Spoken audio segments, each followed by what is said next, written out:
Welcome to another episode of the ReCX podcast, and today I am with another fellow co-author from our new book, Customer Experience 2. So welcome, Sharon. Thank you for having me, Dan. Nice No to meet worries. you. Yes, nice to meet you in your cosy summer house. That looks, very appealing from Zoom, on my end anyway. So I will hand over to you. Do you want to give yourself a quick introduction? Yes, thank you. So I'm Sharon. I'm a CXO at the moment for an IoT company up in Yorkshire called MKL. I also run my own consultancy called Canoodle CX, so co-authoring on the CX2 book at the moment, which is massively exciting, and the launch is out very, very soon. So I'm sure we'll touch on that later. But yeah, that's a big thing for me this year. So I'm in Milton Keynes. I've got 2 young boys, a dog and a tortoise, a runaway tortoise actually, because he tries to escape all of the time. What else to tell you? I'm a CCXP and I'm a fully trained program manager as well. So I tend to do a lot of customer experience implementation. Perfect. Thank you for the intro. What's your turtle called? He's called Rocky. Nice. Funnily enough, a lost turtle got lost. We found him on our street yesterday, so that's a very bizarre coincidence. Really? We're talking about running away. It wasn't yours, was it? I think he's still in his little enclosure, but I will have a good look once we've finished. we are pretty far away from each other, so it's a pretty good turtle if it's managed to get to Birmingham. So. So talk to me about your journey into CX. How did you get into it? Did you fall into it, or did it find you? That's a really interesting question, actually. So I've been a program manager for a very long time, delivering big digital transformation programs. Mm-hmm. Pretty much all of them customer facing for the last about 20 years. And I really, really love the customer side of it. That was what always got me excited about delivering a program. What would it transform for the customer and how would it look and feel to them? And it was around September, October this time last year. And I was thinking about my future direction. I'd kind of reached the dizzy heights that I needed to reach or felt I wanted to reach within program management. And because I was working at EasyJet at the time, and I was doing it partway through my MBA, and we were doing an entrepreneurial module, and they were asking us, what if you had to start your own business, or you had the opportunity to start your own business, what would it look like? And I spent some time reflecting and thought, actually, do you know what? I really love everything to do with customers. That's what makes me tick. So I started exploring and came across these amazing customer experience professionals and thought, oh, wow, okay, there's a job that exists out there that has got my name on it. How do I retrain and what do I need to do? So really, from kind of standing up in my uni and presenting what this agency might look like, and having the rest of my cohort saying, oh, this is really interesting, Sharon, do you actually do this? Because I'd hire you. And me go, oh, well, it's not live right now, but watch this space. I then set up for Canoodle from that point. I then left EasyJet, so timing worked perfectly. Then kind of I was going for talking to other companies around, them being a client of mine. And we went into the fun of lockdown. So obviously everything moved online. But for me, I really started exploring what CX looked like, what it meant to me, and how I could really support clients and what I could give, and how I could still really use my strong background of implementation and transformation, but in much more in a customer space. So that's really what I've been doing since I left EasyJet, and absolutely loving every minute of it. I've done my CCXP. I did a customer strategy course as well over at my uni, just to make sure I really had the fundamentals behind me. And then I've done an awful lot of research into how it all goes, and delivered several projects. So one of my big clients with Canoodle was MKL Innovation. Mm-hmm. That went really well, and thankfully they've now taken me on to work for them as their CXO. So it's been a lovely journey for me. Quite unexpected, but it's turned out better than I could imagine. So I guess that's my CX story. So what were you? What was your, from a program management point of view? What were the programs you were driving and running? So the one at Argos was customer in-store browsing. So taking them from the laminated catalogue and the blue pencils over to an iPad where they could properly browse a digital catalogue and then hopefully place their order and pay right there rather than having to join the queue. So that was the first one. There was lots of other projects involved, but that was the big one around actually transforming digital stores, or transforming the stores into digital stores. Then at EasyJet, it was around giving the pilots and the cabin crew, so the operational teams, technology and equipment on board so they could serve customers better. And also so they had everything they needed to fly better too. So a digital transformation in the sky, which was really interesting. But yeah, a lot of my transformation programs have often involved tech, but I've then managed to really make sure that the end customer can self-serve, or the company can react a lot more quickly and save time, or in the case of EasyJet, stop delays to passengers, which is obviously crucial, and affects the wider schedule as well. So yeah, I've also done some cultural change projects. So at Home Retail Group, we were part of a task force there, looking at what the culture looked like across the three main businesses of Home Retail Group, and how we could bring all their different values for the different businesses together into one, because obviously it's all retail, and trying to pull us much more together in a cohesive way, so that it doesn't matter which customer, whether it was Homebase or Argos or Habitat, but you felt like you were being served in a really consistent way. So that was a really interesting, fantastic project around culture. Okay, interesting. So you had some overlaps before you started to go fully into the CX world. You were dealing with the customer. Oh, massively, yeah. Everything I've done has been customer facing. Yeah, I did a project at Welcome Break where we put in brand new kiosks, and I spent the majority of the time in the service stations, watching customers, putting in the tech, seeing how the process flow worked when they were queuing up to get their KFC or their Harry Ramsay chips, and making sure that we removed all the pain points before we put the tech in, and making sure that it was human first rather than just putting in tech for tech's sake. So yeah, everything I've done has kind of been CX, but always under the kind of banner of program management. So now I'm doing it kind of the other way around. It's much better. Nice. So let's talk about cultural change. So I don't know how much you know about what we do as a business, but I do tech recruitment, but we embed ourselves. So our differentiator is that we use CX principles in order to deliver a customer experience for both the candidate and the client. However, in order for us to do that, we sit into the business, we embed ourselves into the business by understanding their culture and their values. If a business doesn't have any culture or doesn't have any values, we will work with them to effectively understand what those are.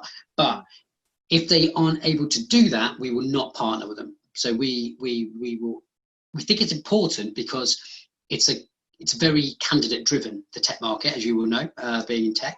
And in order for you to attract the best talent, it's not necessarily about how that person can do a job technically. Of course, that has a part to it, but it's also about how they're going to embed themselves in their culture, in your company's culture. So what and why did you do for, should we take the Home Retail Group, for example, where did that start, and at what point did they decide that actually that was important to them, and why do they need to do that? So I think, so the exec team were looking at the Home Retail Group as an umbrella, and then the three businesses plus group as well, and where they could put some synergies in place.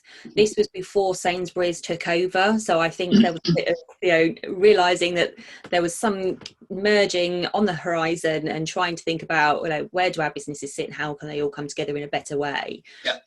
So at the time, the CEO was going, okay, right, we've got three very separate businesses here. Let's have a think about this. And so he put into place something called Discovery, which was a massive transformation. And one of the work streams on that was culture and values, which is what me and my team were delivering. So yeah, he had really recognised that we were quite different, and how that manifested itself was some of the projects that we had in place, or we were sort of helping to start that transformation or coming together as a wider team, was about the uniforms and the dress code. So in Homebase, for instance, they were a lot more rigid and how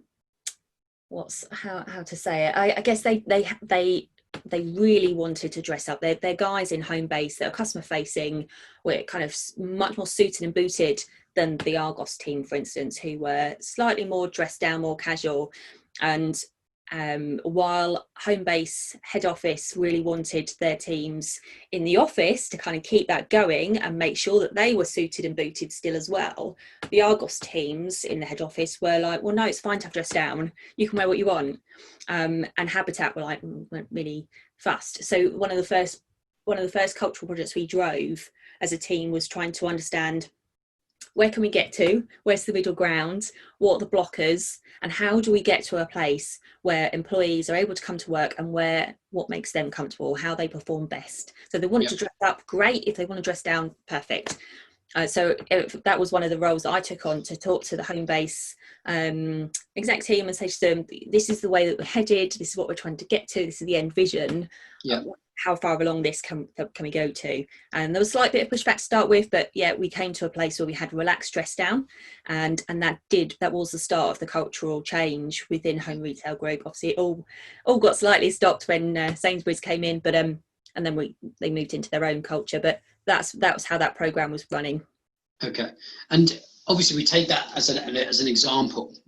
So, what were the measurements and how are you measuring how people were going to perform best? Do you just feel it was like, well, if they were feeling like they were in relaxed dress, that it was down to how they were going to effectively get the best output based on that? And did you go and do a survey, or you speak to individual people? Yeah, so there was a group of us called colleague advocates at Home Retail Group, who were spread across every department in Home Retail Group, depending on which company we worked for. And we all came together. There was about 30 of us. And so we were a voice for every department. So we kind of represented the culture, because obviously you get pockets of culture, don't you, in different departments, to understand what the rest of the teams across the building, because this was mainly in Milton Keynes, wanted. So did they want a relaxed dress code? What benefits would that bring them? What happened when they were in front of customers and a customer said, actually, I want to speak to a manager, and someone comes out and they look really relaxed? Well, actually, are you the manager? What does that mean for a customer journey? All those kind of discussions were had up front to say, is this the right thing? Do we need to have certain areas that are dressed in a slightly different way? So all that kind of cultural discussions were had, and it came out very clearly that the majority, or all of us really, that was there was no reason why you couldn't have a relaxed dress code, which basically means you just dress what makes you comfortable. And if you feel like you're in front of a customer and you feel more comfortable and you're in a dressed up position, then that's what you do. And as long as you're not wearing hot pants to work, you can wear what makes you perform better. So yeah, that was a good way of showing the change from the old culture to the new one, and the very first start of that cultural change. Okay, fine. And then when you talk about cultural change, how similar or how much do you encompass the business's values? Because I can imagine, even though, as you highlighted, even though you're part of a group, the reality is that each one of those brands had a different identity. So did you take values into consideration as well? Yeah, massively. That was a key part of the cultural change for Home Retail Group. So there were three different types of, three different lists of values for those three different companies. Yeah.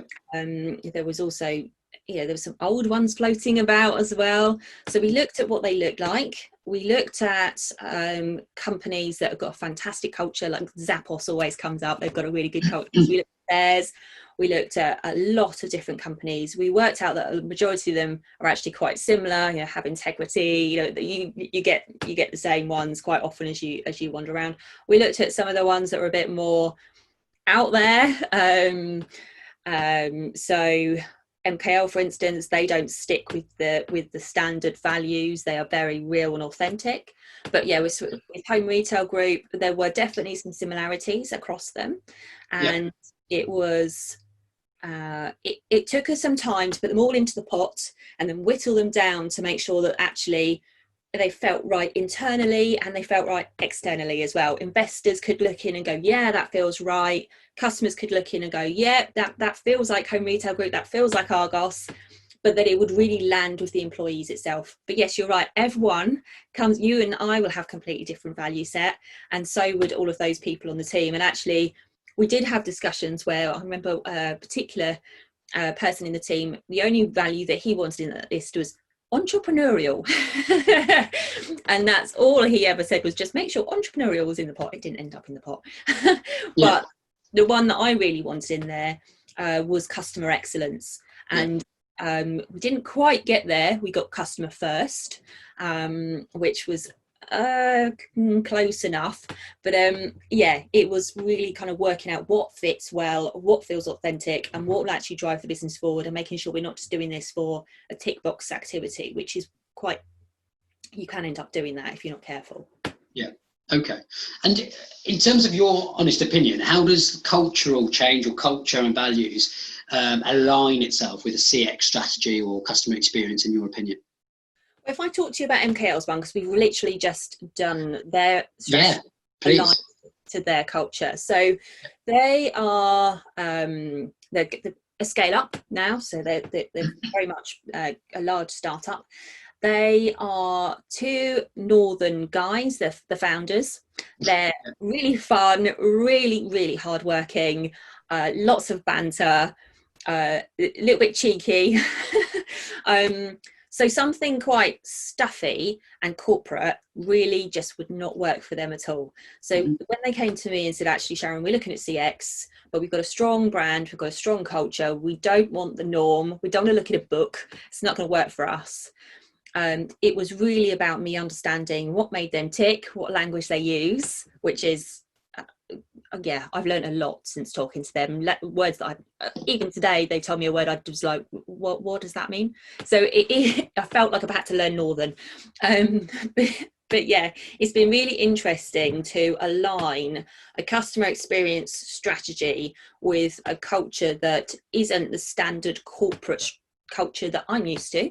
It is much more, and what we really needed to do was, while we built this strategy on really strong core CX principles, we then added an additional layer over the top. I've got it somewhere.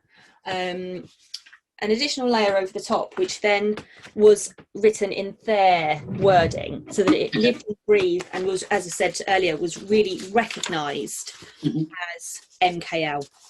And that I found that really important, and that has really embedded now in what they do. The other thing that I did for them was create some service behaviours. So their engineers are going to be delivering the culture, they're going to be delivering the customer experience. So what kind of language would be used in the vans as they go out? How would they speak to each other, and how would they speak to customers was important. And the founders wanted to do something a bit fun with them. So there is some language in there that I wouldn't have used. So they say things like, make sure that you wash your bum, which is slightly awkward and not something I'd normally put in anything that was a professional document. But what they mean by that is, make sure you are presentable to your customers, make sure you do your very best, turn up and show up, and make sure you're giving excellent customer experience. It's just their way of saying it. So they have had some real fun with it, but it is based on some real deep, proper and very constructive customer experience fundamentals. But and it's all about, so obviously they are an IoT house, so a lot of it is around making IoT very accessible, very easy to grasp from a customer point of view, so that clients who go, I have no idea what an IoT is, help me, that they know that actually MKL are a safe pair of hands to help them with that. Are you talking, just for the listeners' point of view, IoT stands for? Internet of Things. Yes, and that's exactly what I mean. That's why we really wanted in the CX strategy for IoT to be something that wasn't like, I don't know what it is. So it really needed to be one of the first things they've got in their strategy. There's 6 pillars. Is IoT can be complex. We make it easy. We can go fast or slow, whatever tickles your pickle. So that it's wording like that is obviously not the norm, but is all about how we make this easy for customers to understand. And it really reflects their strategy and their culture. I think also being a tech business, I think people appreciate that anyway. There's nothing more I dislike when a tech business tries to take themselves too seriously, especially in such a emerging industry such as IoT. There's nothing worse. So I think it's fun. I like it. I like what you've done there. So that is really good. And how can I ask? How are they embedded? If they're a scale up, I'd imagine they're going to have to start hiring people. And how are they portraying that message with their employees? Is it just with their customers, or what are they doing? So yes, we've had to hire. So we are taking on a developer, which she starts next week, and all of the hiring process has been very much around. This is who we are. This is what our culture feels like. This is how it should feel to our end clients. But also, this is what it feels like internally. We are fun. We are a family. We will treat you that way. But we do, as it says in the strategy, we expect you to treat our clients like rock stars, and in return we treat our teams like family. And you could feel that in the interview. So the questions that we asked our new developer, who's fantastic by the way, we can't wait for it to start, are all about when you are developing and you're doing your head down doing your coding, how do you make sure that you still think about the end user, the end customer, that you are trying to make their lives easy? You're not just thinking about where the best place to put code is. So questions like that, right from start, to make sure that we had the right person. Yeah, I think that's really important. Yeah, nice. I think there's nothing worse, and I've mentioned this in a couple of podcasts, there's nothing worse that, when you receive a job description to hire for a business, and it's just a list of technology, a list of keywords, and what you want to do is you really want to embrace what it's like to work there. How can you deliver a person that is right for your business if you don't understand what the culture's like, what the values like, what you stand for? Exactly. And I was on the interview panel, and the MD was there, and he's always full of banter and high energy, and she knows exactly what she's coming into because she got it in the interview. Really good. Well, it sounds like you've done a fantastic job for those guys, and it's difficult because I think every business is going to be different, and especially when if you don't mind me saying, when you're coming from a more corporate experience before, it's going to be a shift, right? Yes, yeah, absolutely. Yeah, I mean, I'm loving embracing my inner geek girl, definitely, and doing all the IoT stuff and the 5G and how it all pulls together. Absolutely loving that. But yeah, it is a different environment to coming from a corporate world. I've been quite lucky in the corporates that I've worked for. They have all had kind of quite fun, vibrant cultures, which I really embrace. I haven't had anywhere too stuffy, so it wasn't too much of a shock, but it really could have been. And I think if you are someone who goes from a corporate world into a smaller startup or into a totally different culture, it can take a while, and that recruiting for cultural fit is so important. So I completely understand why you have the approach that you do. Yeah, I think it's so important, and nothing worse than people tend to have bad experiences with using a recruiter, largely because the reason, or largely a number of reasons, is that why people leave in such a short period of time is because they don't fit into that business, and therefore we should take responsibility to really fine tune what personality and what personas you require for a business, far more than anything else, because you can teach the technical skills, you can't change someone's personality. Absolutely, and I think that's why it's so important to make sure you're asking CX questions up front, because it's so difficult to recruit for customer empathy, if you've got a customer facing role, Mhm. if all you've asked them about is, well, how are you on the phones, can you manage a switchboard, but Yeah. you haven't checked that actually they're customer friendly and they actually care about the person on the end of the phone, you can just end up with someone who's just like, I don't want to talk to people, can we just do email? Yeah. All of that is Yeah. so important. And if you miss those CX questions when you're recruiting, you're missing a trick, because you're just going to bring the wrong people in. And I've definitely seen firsthand what it is like if you bring the wrong hire into a business, especially a senior position. It can just completely mess with the culture, or help it, obviously. But yeah, cultural fit is massive for me. Yeah, agreed. I think we're all on the same page with that, definitely. So Yeah. let's talk about our book. Yes. So we're nearly there, I hear. What's your chapter on? And do you want to talk to us a little bit about why you chose it and what it's about?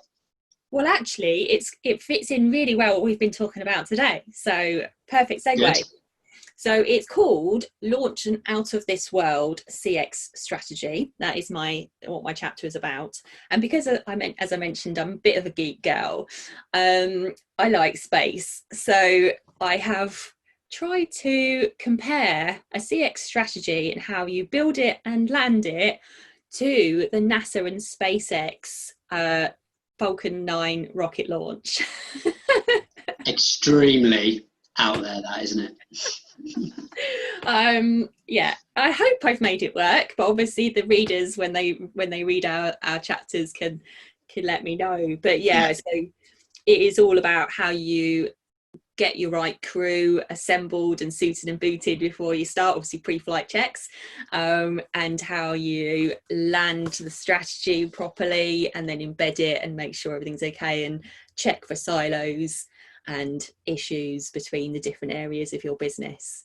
Yeah, but it's all about strategy and culture and making CX land properly. Perfect. It sounds really, really, really good. I'm looking forward to reading everyone's stories and obviously speaking to a handful of the co-authors. Has been really fascinating to hear about the way they approach stuff and where it fits in. Which principle did you attach your chapter to? My strategy. So there's a strategy, principle. Yeah. Okay. What about you? Which one's yours? Mine is customer-centric values. Yes. Yeah. What's yours more about? It's all about how we made the recruitment industry, which is renowned to be transactional, and how we turned it CX. So yeah, I don't know. I absolutely panic wrote, but my mother-in-law vetted it and said it was great, and she really helped me with it. So it was an eye-opener, because I think there are a lot of people that obviously have done the CX certifications and really understand those principles, whereas when I started writing I didn't have a clue. In fact, it was a surprise until I signed up to do it, and he was like, that our project manager helping us with the book was like, right, it needs to adhere to one of these principles, and I was like, I didn't know which one. So I was like, straight away, I had to pick one, and I wanted to pick one before anyone else did, because I don't think it fitted into anything else. But yeah, we'll see. So lastly, I ask everyone, Sharon, that comes on this particular podcast, to keep it in line with my industry, if you don't mind. If you could give one snippet of advice, one message to employers, so from an employer perspective, when it comes to CX, what would that message be? In the world of, like, when you're recruiting and onboarding? No, it doesn't need to necessarily be that. Just from an employer perspective, it doesn't need to be about recruitment. It could be anything. But if you're sat in, and hopefully you'll be able to answer this quite easily, because you've just done it with MKL, for example, and you've done it recently with also the home retail group. It could be anything. But what would that message be if you could give that one snippet of advice in terms of CX? Oh, let me think. I think it is really understanding. I'm going to apply it to the tech world. You and I both are in the tech world, but I think it's very easy when you're building tech, or you're taking on people to build tech, to think about the new and the shiny, and to go, right, well, we could do this. Our competitors are doing this. Why don't we just give it this feature and that feature, and suddenly you've built something that sounds amazing, but you haven't actually got a customer for.